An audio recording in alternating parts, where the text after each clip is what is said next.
May 12th, 1952. There is much going on at the UN Koje-Do Island POW camp. We've seen all kinds of unrest there the past few months, but this tops it all. A plan by the Communist POWs there unfolds this week. A plan and a kidnapping.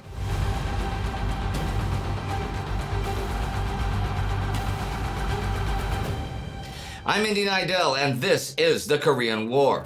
Last week, the communist side rejected the UN's peace package proposal, and the sticking point is POW repatriation. Meanwhile, an inspection tour of Koje-Do POW camp says there is a dangerous lack of control in the communist compounds. There are no locks on the compound gates at Koje-Do, since work details go in and out of them pretty much all the time, and only the guards are allowed to carry weapons, right?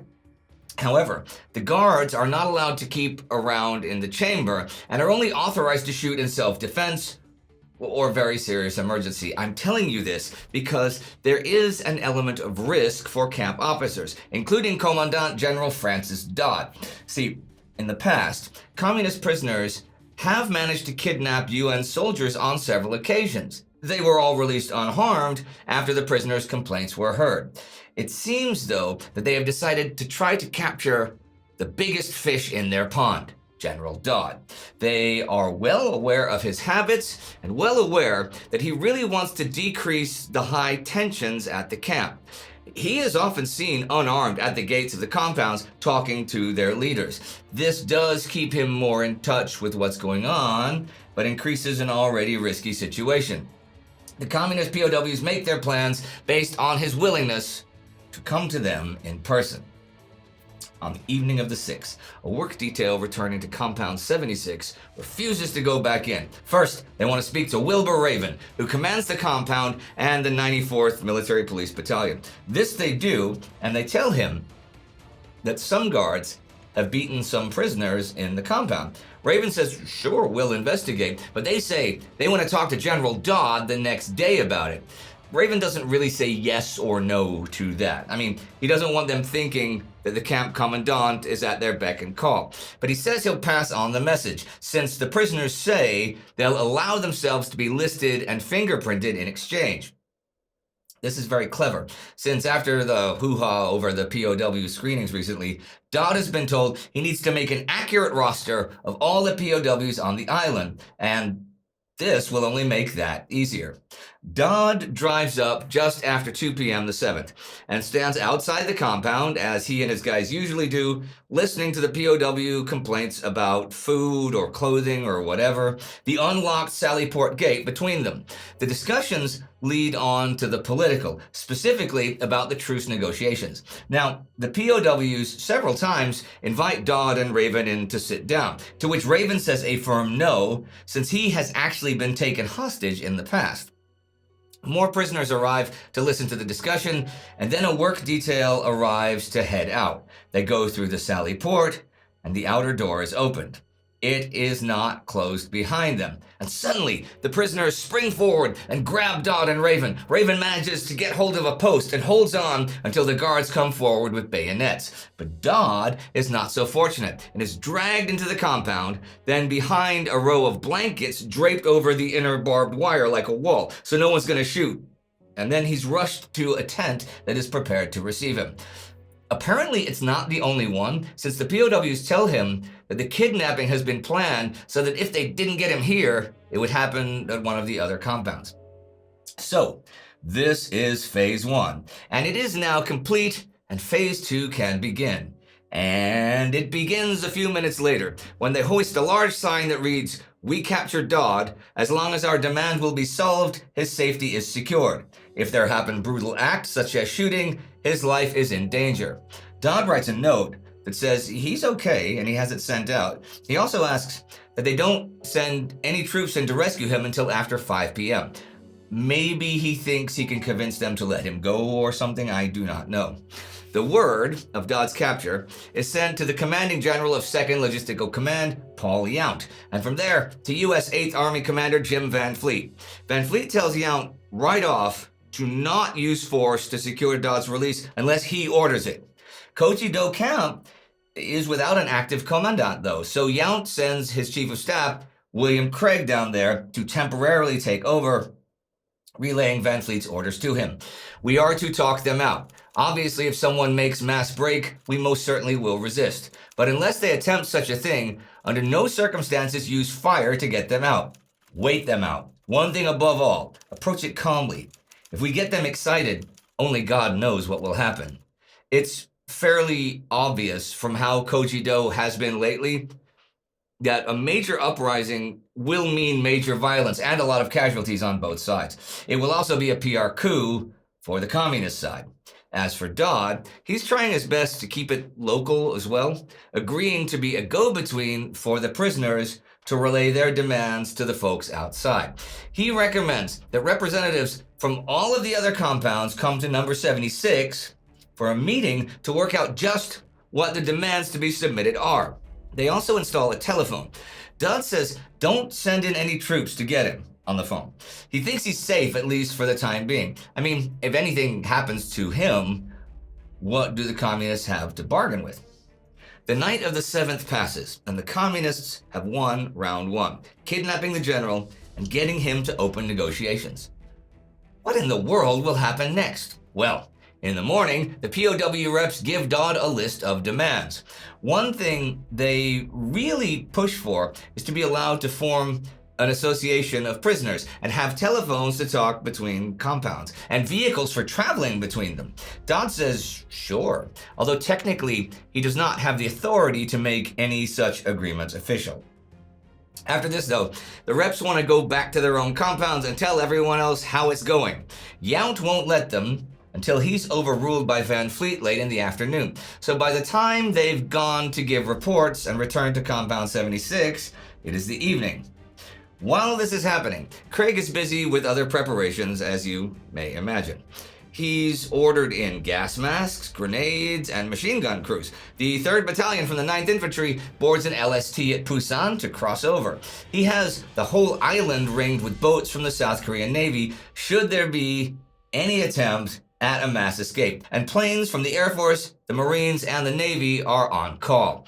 A company from the 64th Medium Tank Battalion leaves 3rd Division and heads for Busan. Van Fleet then sends U.S. 1st Division Chief of Staff Charles Olsson to take over from Craig. Now, he is a combat leader, so this could indicate that a military strike or military solution is in the cards.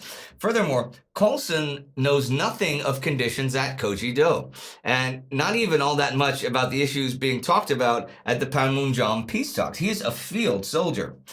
Van Fleet has some steps that are very clear, which he gives to Yount to give to Olsson when he gets there. 1. Send in a written demand to free Dodd immediately. At the same time, informing the prisoners that Dodd is no longer in command and can make no decisions. 2.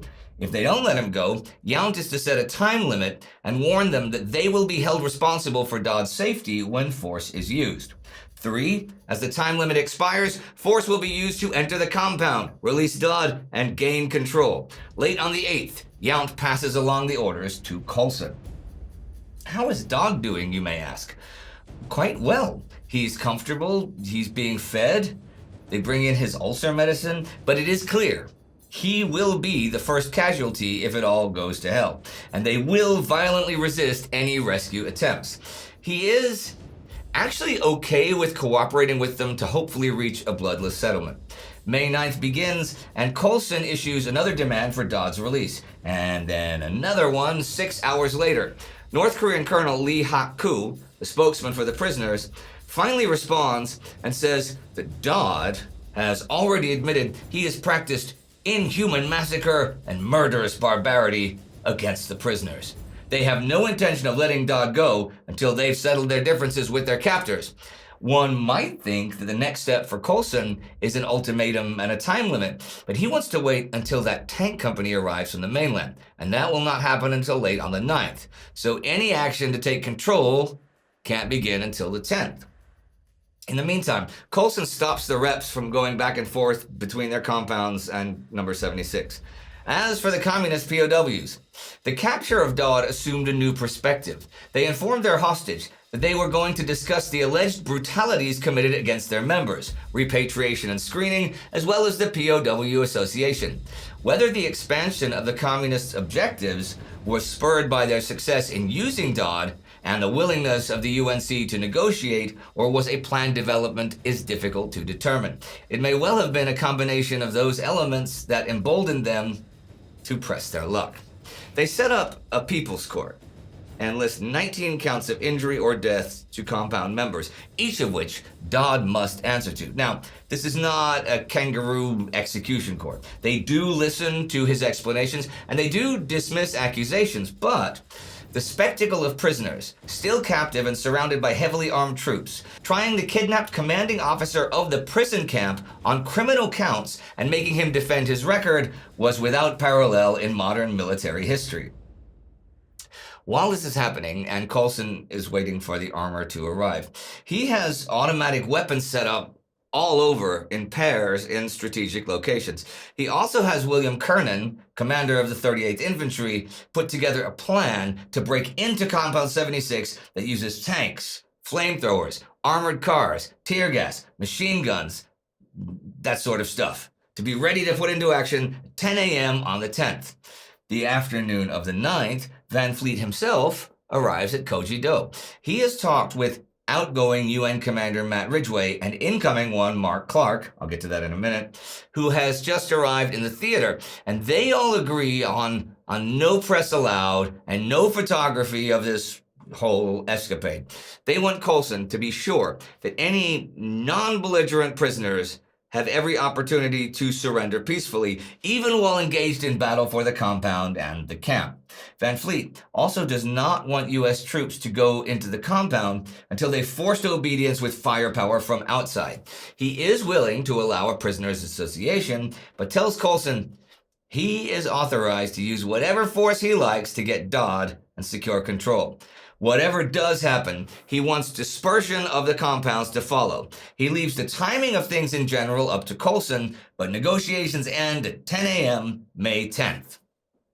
Okay, Dodd's trial goes on all afternoon, and it becomes pretty apparent it will last all night long, at least. Dodd calls Coulson and asks for an extension until noon, but Coulson says no. That night, 15 regular tanks and 5 flamethrower tanks arrive on Koje-Do. They set up 16 small compounds in which they will spread the men of Compound 76. Guns are in place, gas masks are issued, and Coulson and Dodd say goodbye to each other when they speak that night, since, well, neither really expects Dodd to be alive when the attack operation is over. Heavy rains fall all night, and heavy fog blankets the compounds in the morning. Coulson is still ready for action, but the prisoners' latest demands are released. The association stuff it's already been mostly agreed to. So these have to do with general prisoner policy, repatriation, and screening. I shall read you their demands, and you shall bear in mind that their English is not so good, and some of it is awkwardly worded. 1. Immediately cease the barbarous behavior, insults, torture, forcible protest with blood writing, threatening, confinement, mass murdering, gun and machine gun shooting, using poison gas, germ weapons, experiment object of A-bombs by your command. You should guarantee PW's human rights and individual rights with the base on the international law. 2. Immediate stopping the so-called illegal and unreasonable volunteer repatriation of NKPA and CPVA PWs. 3. Immediate ceasing the forcible investigations, screening, which thousands of PWs of NKPA and CPVA be rearmed and called in slavery permanently and illegally. 4. Immediate recognition of the PW representative group consisted of NKPA and CPVA PWs and close cooperation to it by your command. This representative group will turn in Brigadier General Dodd, USA, on your hand after we receive the satisfactory declaration to resolve the above items by your command. We will wait for your warm and sincere answer. That is from the Far Eastern Command General Admin Files. So, what does this mean? Well, admitting to the first 3 would discredit the screening and repatriation process, which everyone on the UN side, up to US President Harry Truman, strongly backs. And also, If UN Command is conducting a reign of terror in the POW camps, as Item 1 claims, violating the Geneva Convention, then why should anyone rely on their numbers of prisoners who do not want to return to communist countries? It was the old, have you stopped beating your wife technique, and Charlie Colson walked into it. Colson knew the communist demands and allegations were ridiculous. He was not aware that when the demands were wired across the world, millions of people said, where there is smoke, there must be fire, and that Nam Il in Panmunjom was shrieking in joyous and righteous rage. What does Colson do? Well, he gets this list, but he also gets 2 other pieces of information from elsewhere. His intel officer says the other compounds are planning to launch a mass breakout as soon as Colson launches an attack on Compound 76. And, something which sort of substantiates that, the villages near the camp, the local native villages, are all deserted just now. So, facing the prospect of lots of casualties, including an American general, causes him to change tack. First of all, the UNC has not committed a reign of terror in the camps. So he tells Yount to tell Dodd to just say so, that those charges are not true. He's cool with the POW Association too. But repatriation, he doesn't have any jurisdiction over that. But maybe, if he could get the authority to renounce nominal repatriation, he could come up with a response that the prisoners will accept. The communists want his answer in writing, so that wrecks the 10 a.m. deadline. But he postpones the rescue operation and sends the following to the POWs, addressing each of their 4 points. 1. With reference to your Item 1 of that message, I am forced to tell you that we are not and have not committed any of the offenses which you allege. I can assure you we will continue in that policy, and the prisoners of war can expect humane treatment in this camp. 2. Reference to your Item 2 regarding voluntary repatriation. That is a matter which is being discussed at Panmunjom and over which I have no control or influence. 3. Regarding your Site 3 pertaining to forcible investigation, screening. I can inform you that after General Dodd's release, unharmed, there will be no more forcible screening of PWs in this camp, nor will any attempt be made at nominal screening. 4. Reference to your Item 4. We have no objection to the organization of PW representative group or commission, and we are willing to work out the details after General Dodd's release. He adds that Dodd must be released no later than noon. The communists reject his response and refuse to release Dodd, and the haggling and discussing goes on all morning and afternoon. Despite this, Ridgway and Van Fleet are this day having trouble finding out just what is going on. When Ridgway, at UNC headquarters in Tokyo, gets word of the 4 demands, he tries to stop Colson's response, but he is too late.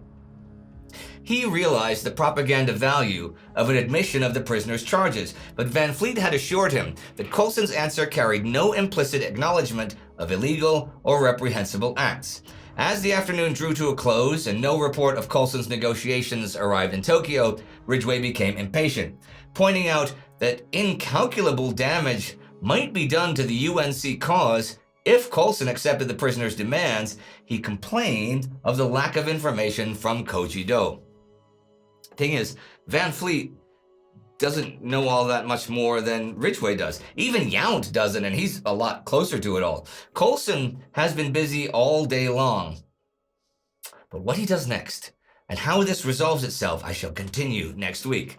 Here, I shall wrap up this week of the war, a week where the big story is Koje-Do, although, as I mentioned earlier, Mark Clark relieves Matt Ridgway of his command today the 12th as the week ends. Ridgway is heading to Europe to take over NATO command there, since Dwight Eisenhower is leaving that to run for President of the United States. I'll say a bit more about Mark Clark next week. I read in that T.R. Fehrenbach book what Pravda has to say about Koje-Do, and this is it. Koji Island. Again, the gloomy shadow of Majdanek, Nazi extermination camp in Poland, has come upon the world. Again, the stench of corpses, the groans of the tortured. We learn that civilized Americans can be yet more inhuman, yet more infamous than the bloody Hitlerites. Dachau was a death camp. Majdanek was a death factory. Koji is a whole island of death. The American hangmen are torturing, tormenting, and killing unarmed people here. They are experimenting with their poisons on them. And you know, millions of people Believe every word of that.